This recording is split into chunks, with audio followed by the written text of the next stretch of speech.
What's up everybody, I am Mike and today I will show you how I painted my custom Telltale Batman and how you can paint your own custom Batman action figure.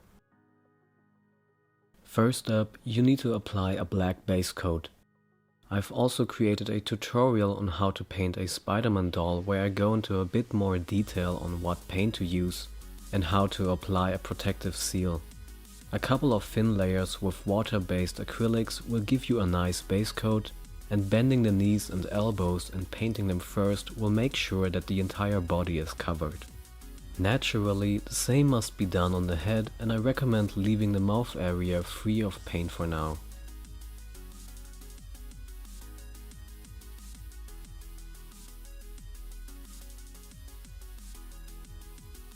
Once Batman has been painted in black, we can take white acrylics, and you can also use black acrylics to find the perfect gray tone. But black pastel chalk gives us a look that is closer to the cel shaded look in the game, and I recommend constantly adding a bit of water to get a nice coat of paint.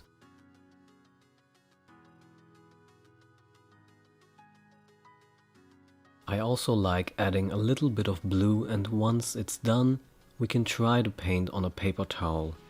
This will also remove most of the paint from the brush, and by dry brushing you will paint only raised areas and leave darker parts black. Dry brushing is a great technique for initial coats, and having more paint on your brush is useful if you want to paint the entire body in gray.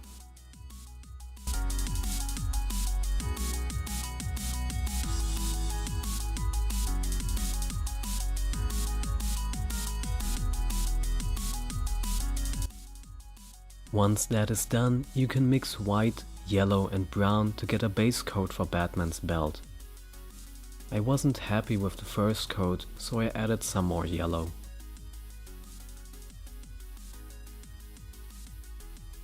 After that, I like to add heavily watered down black acrylic paint to the entire body. This will darken the entire body and also add shadows to Batman's armor. Once Batman is dry, you can mix black and white to get a nice dark gray.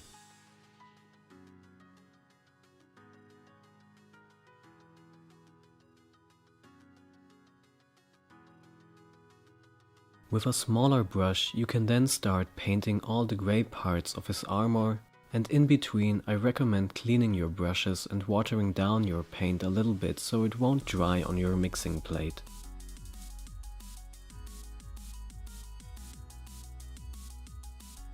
Adding a bit more white and just a little bit of black will give you a much brighter gray, and we can use that to add more highlights.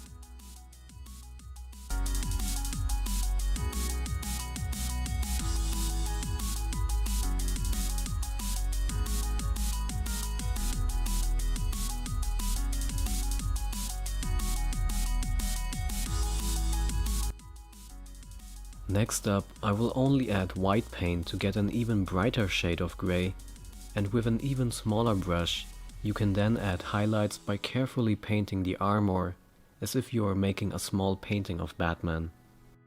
This will also give Batman a look that is much closer to the cel shaded look in the game.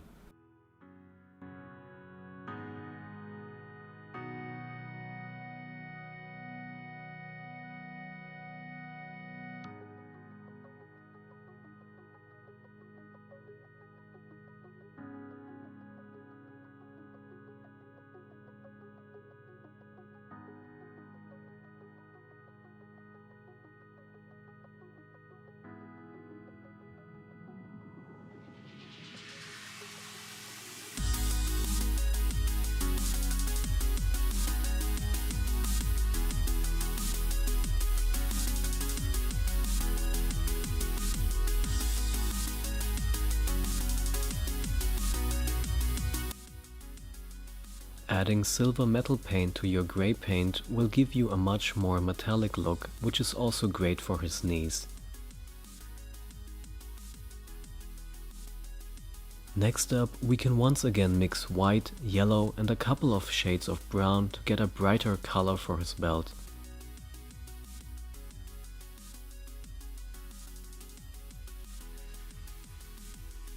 With black pastel chalk and silver metal paint, you will get a dark shade of grey that still looks metallic. This looks more like body armor than as if we just mixed white paint with black, and with that you can paint his gloves and boots.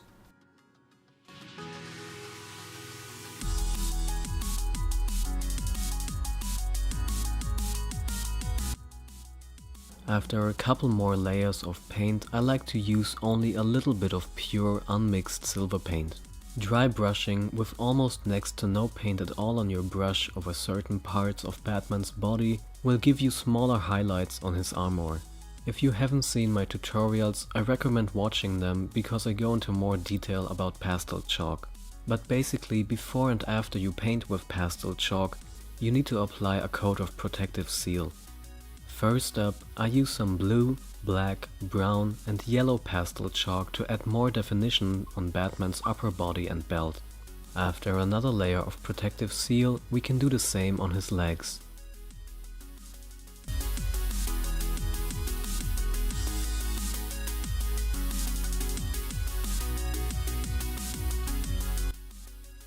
After a final layer of protective seal, it's time to see if the purity seal did its job right, and as you can see, there is no excess pastel chalk on the paper towel.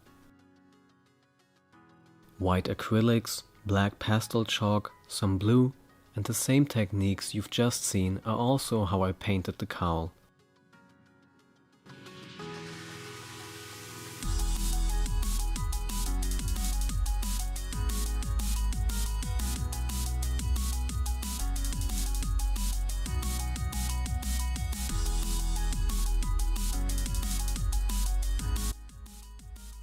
Next up, white with a little bit of skin-colored pastel chalk and brown paint will give us a nice flesh-colored base coat for Batman's jaw. With a variety of brown, red and skin-colored pastel chalk, we can then paint the entire mouth. I'm sorry about the focus here, but I've also uploaded some better tutorials on how to paint faces properly.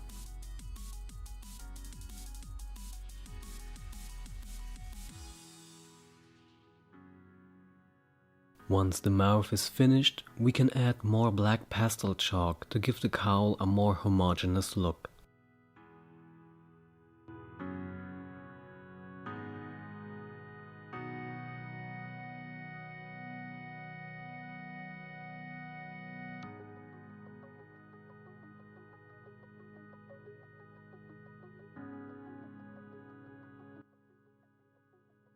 Finally, Batman needs a small layer of gloss varnish on his eyes for a more reflective look, and I've painted the shoulder pads the same way.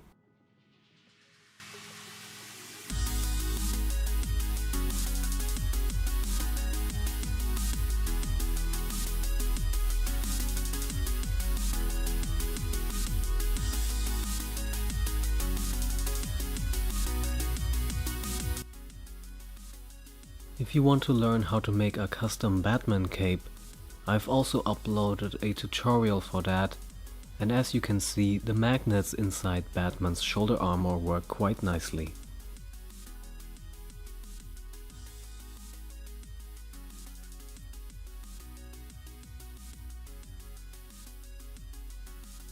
There is one more thing though. I also decided to paint a custom Bruce Wayne head sculpt.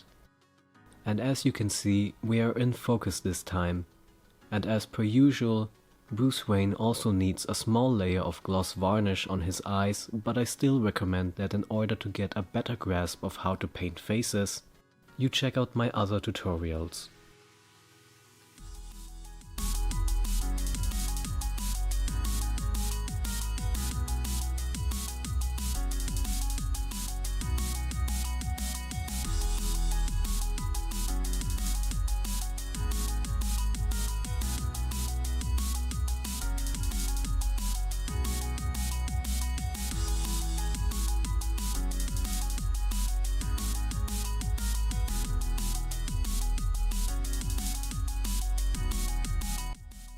Thanks for watching, and if you want to see a full video of my Telltale Batman, you can click the annotation.